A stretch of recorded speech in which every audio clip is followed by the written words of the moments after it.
तो आज की क्लास में हम लोग बात करने वाले हैं तुगलक डायनेस्टी के बारे में, तुगलक वंश के बारे में। जैसे कि आप देख रहे हैं कि इससे पहले की क्लास में आपका खिलजी डायनेस्टी कंप्लीट करा दिया गया है। खिलजी डायनेस्टी से जिस तरह के आपके एग्जाम में क्वेश्चंस पूछे जाते हैं वो आपका पूरा कवर हो चुका है। तो अब हम लोग बात करेंगे किसके बारे में भाई, तुगलक वंश, जो तुगलक डायनेस्टी के बारे में। ठीक है, तो इनकी कहानी क्या है,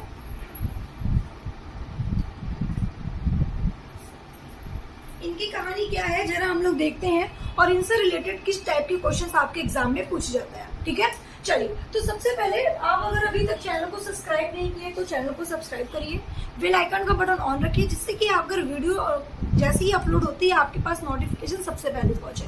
ठीक है, चलिए। तो भाई किसके बारे में डिस्कशन होने वाला है, तुगलक वंश के बारे में। तुगलक वंश की अगर हम बात करते हैं तो सबसे पहला क्वेश्चन मेरे प्यारे स्टूडेंट आपसे पूछा जाएगा कि तुगलक वंश कब से कब तक चला। तो आपको बताना है 1320 से 1414 तक। ठीक है, 1320 से 1414 तक कौन सा वंश चला था, तो आपको बताना है भैया तुगलक वंश, तुगलक डायनेस्टी। ठीक है, उसके बाद अगर आपसे सेकंड क्वेश्चन पूछा जाएगा, ठीक है, कि तुगलक वंश में कौन कौन सुल्तान थे, तो आपको बताना है क्या गयासुद्दीन तुगलक, मोहम्मद बिन तुगलक, फिरोज शाह तुगलक, ये तीन ऐसे सुल्तान थे जो तुगलक वंश में राज किए। ठीक है, तुगलक वंश में सुल्तान बने और इन्हीं तीनों की स्टोरी आपको देखना है कि इनसे रिलेटेड किस टाइप के आपके एग्जाम में क्वेश्चंस पूछे जाते हैं। ठीक है, उसके बाद देखिए आपको अगर बात करते हैं तो जैसे कि कभी कभी क्वेश्चन आपसे पूछ लिया जाता है जीएसटी, जीएसटी कौन थे या जीएसटी किस वंश का सुल्तान थे, तो भैया तुगलक वंश का। इनको शॉर्ट में जीएसटी नाम दिया जाता है गयासुद्दीन तुगलक को। ठीक है, जो 1320 से लेकर 1325 तक थे, ये 5 वर्ष तक थे। ठीक है, उसके बाद एमबीटी मोहम्मद बिन तुगलक जो 1325 से 1351 तक थे। एफएसटी जो फिरोज शाह तुगलक। ठीक है, तो ये आपको तीनों चीज याद कर लेना है। पहला प्रश्न तो आपसे ये पूछा जाएगा। ठीक है, तो सेकंड क्वेश्चन मैंने बता दिया। अब भैया हुआ क्या, अब जरा क्वेश्चन को ध्यान से समझिएगा। ठीक है, अगर आपसे क्वेश्चन पूछा जाए कि दिल्ली सल्तनत में सबसे अधिक समय तक शासन करने वाला कौन सा वंश था, ठीक है, दिल्ली सल्तनत में सबसे अधिक शासन करने वाला कौन सा वंश था, तुगलक वंश था। ये सबसे अधिक वर्ष तक शासन किया है। ठीक है, इसके बाद अगर आपसे क्वेश्चन पूछा जाए कि सबसे कम समय तक शासन करने वाला कौन सा वंश था, तो आपको बताना है खिलजी वंश। खिलजी वंश सबसे कम समय तक और आपका तुगलक वंश सबसे ज्यादा समय तक। ठीक है, उसके बाद बेटा आपसे क्वेश्चन एग्जाम में पूछे जाएंगे। नेक्स्ट क्वेश्चन जो आपसे पूछे जाएंगे, ठीक है, क्या पूछा जाएगा क्वेश्चन कि गयासुद्दीन से। ठीक है, और गयासुद्दीन से जो क्वेश्चन पूछे जाएंगे वेरी वेरी इंपॉर्टेंट है, बड़ा ध्यान से समझिएगा इनकी स्टोरी। ठीक है, अगर मैं बात करती हूँ, ठीक है, अगर मैं बात करती हूँ भैया किसके बारे में, गयासुद्दीन के बारे में। ठीक है, तो गयासुद्दीन से क्वेश्चन आपका जो पूछा जाएगा कि तुगलक वंश की स्थापना किसने की थी, तो आपको बताना है कि तुगलक वंश की स्थापना गयासुद्दीन तुगलक ने की थी। ठीक है, गयासुद्दीन तुगलक ने की थी और खिलजी वंश को खत्म करके, ठीक है, और जिसमें किसको इन्होंने खत्म किया था भैया, खुसरो शाह को। ठीक है, खुसरो शाह को, मतलब खुसरो शाह क्या थे भैया, खिलजी वंश के सबसे अंतिम सुल्तान थे। ठीक है, तो खुसरो शाह की हत्या करके तुगलक वंश का स्थापना किया। ठीक है, कौन, गयासुद्दीन तुगलक। ठीक है, उसके बाद आपको बहुत ध्यान से समझना है निजामुद्दीन और औलिया, निजामुद्दीन औलिया और मोहम्मद बिन तुगलक के बीच में एक विवाद हुआ। ठीक है, इन दोनों के बीच में क्या हुआ भैया, एक विवाद हुआ। ठीक है, और बात समझने की है यहाँ पे कि गयासुद्दीन का जो बेटा था, ठीक है, गयासुद्दीन का बेटा मोहम्मद बिन तुगलक, ठीक है, मोहम्मद बिन तुगलक है। ठीक है, गयासुद्दीन का बेटा मोहम्मद बिन तुगलक है। आप जरा ध्यान से समझिएगा, निजामुद्दीन औलिया और मोहम्मद बिन तुगलक के बीच में विवाद होता है। गयासुद्दीन का ही बेटा कौन है, मोहम्मद बिन तुगलक है। ठीक है, मोहम्मद बिन तुगलक है। अब गयासुद्दीन निजामुद्दीन के बीच में क्या हो जाता है, झगड़ा हो जाता है। किसके बीच में, गयासुद्दीन के बीच में और निजामुद्दीन के बीच में झगड़ा होता है। तो गयासुद्दीन कौन है, मोहम्मद बिन तुगलक का क्या है, बेटा है, मतलब ये बाप बेटे हैं। ठीक है, और बाप बेटे हैं तो भैया इनका दुश्मन जो होगा वही दुश्मन इनका भी होगा। तो गयासुद्दीन और निजामुद्दीन के बीच में क्या हो जाता है भैया, झगड़ा हो जाता है और झगड़ा होता है। ठीक है, लेकिन निजामुद्दीन से आपसे क्वेश्चन और पूछा जाएगा कि निजामुद्दीन कौन थे, तो आपको बताना भैया एक सूफी संत थे। ठीक है, निजामुद्दीन एक सूफी संत थे। जब इन दोनों के बीच में झगड़ा हुआ तो झगड़ा होने के बाद हुआ क्या और क्या इन्होंने बोला, ठीक है, तो मोहम्मद बिन तुगलक ने इनसे क्या किया, पैसा मांगा। मोहम्मद बिन तुगलक ने किससे भैया, निजामुद्दीन से पैसा मांगा कि तुम मुझे बहुत सारा पैसा दो। क्योंकि मुझे राज संभालना है, राज की प्रजा को संभालना है, तो उसके लिए पैसे लगते हैं, तो मुझे पैसा दो। ठीक है, मुझे पैसों की जरूरत है, तुम्हें जरूरत नहीं है। तो भैया ये क्या किए, अब बताओ। निजामुद्दीन ने क्या किया, मोहम्मद बिन तुगलक को क्या किया, नहीं दिया। ठीक है, और निजामुद्दीन, बहुत ध्यान समझिएगा, निजामुद्दीन जो थे वो मोहम्मद बिन तुगलक का गुरु था। निजामुद्दीन जो थे वो मोहम्मद बिन तुगलक का गुरु था। तो एक तरफ इनके बीच गुरु शिष्य का भाई बात चल रही थी, और एक तरफ इनका और इनका भैया और इनका क्या चल रहा था, एक झगड़ा चल रहा था। तो भैया यहाँ पे बड़ा दो मैटर फंस रहा है। एक तरफ मोहम्मद बिन तुगलक के बेटे हैं, मतलब गुरु चेले का मतलब यहाँ पे रिश्ता है, और एक तरफ देख रहे हैं कि पापा का दुश्मन भी है। ठीक है, पापा का दुश्मन भी है, तो यहाँ पे दो मैटर फंस गया। ठीक है, तो भैया गयासुद्दीन का दुश्मन बाप का दुश्मन होगा, तो गयासुद्दीन था वो क्या किया, झगड़ा किया निजामुद्दीन से। ठीक है, तो गयासुद्दीन तुगलक किसी काम से चले जाते हैं, कहाँ पे भैया, बंगाल चले जाते हैं। ठीक है, वो किसी काम से बंगाल चले जाते हैं, और बंगाल जाने के बाद एक वहां से लेटर भेजते हैं कि जब तक मैं आऊं उससे पहले दरबार में आप धन उपस्थित कर दीजिएगा। ठीक है, ये निजामुद्दीन मोहम्मद बिन तुगलक से बोलते हैं। बात समझ में आ रही है। ठीक है, मतलब कि इन्होंने ये बात बोला कि जब तक मैं आऊं बंगाल से तब तक पैसे का इंतजाम कर देना, मेरे दरबार में क्या करना भैया, धन को पहुंचा देना। ठीक है, जब इन्होंने बात इतनी बोली, ठीक है, जब इतनी बात उन्होंने बोली, तो भैया अब क्या हुआ ये देखो। ठीक है, निजामुद्दीन औलिया ने भी एक लेटर उनको भेज दिया। ठीक है, उन्होंने भी एक लेटर उन्हें भेज दिया कि भैया तुम भी एक लेटर पढ़ो। ठीक है, और उस लेटर में उन्होंने क्या लिखा, उस लेटर में उन्होंने लिखा हुन्नोस दिल्ली दुरुस्त।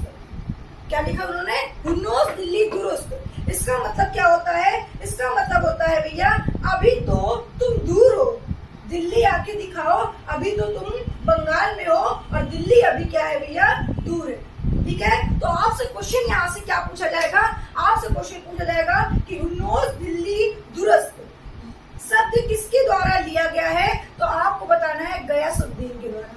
क्या बताएंगे भैया आप, गयासुद्दीन के द्वारा लिया गया है। किसके द्वारा लिया गया मेरे प्यारे बच्चों, गयासुद्दीन के द्वारा लिया गया है। कि आपसे क्वेश्चन यहाँ से बनेगा। ठीक है, कि गयासुद्दीन तुगलक के लिए।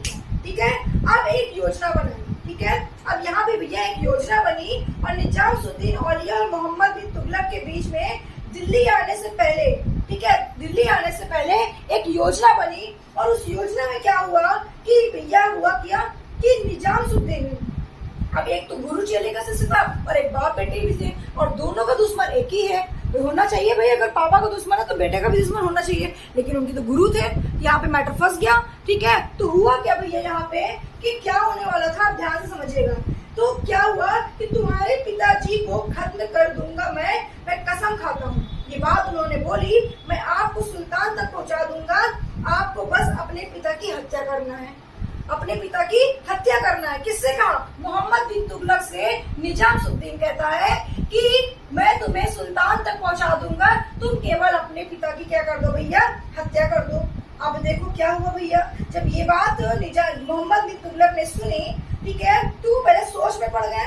ठीक है, वो सोच में पड़ गए कि भैया किया क्या जाए। ठीक है, तो आपको बस अपने पिता की हत्या करना है, ये बात उन्होंने बोल दी। तो भैया जब गयासुद्दीन बंगाल से जीत कर आए, और उनके लिए दिल्ली से बाहर लकड़ी का महल बनवाया गया, और उस लकड़ी में दफने से क्या हो गया, उनकी मृत्यु हो गई।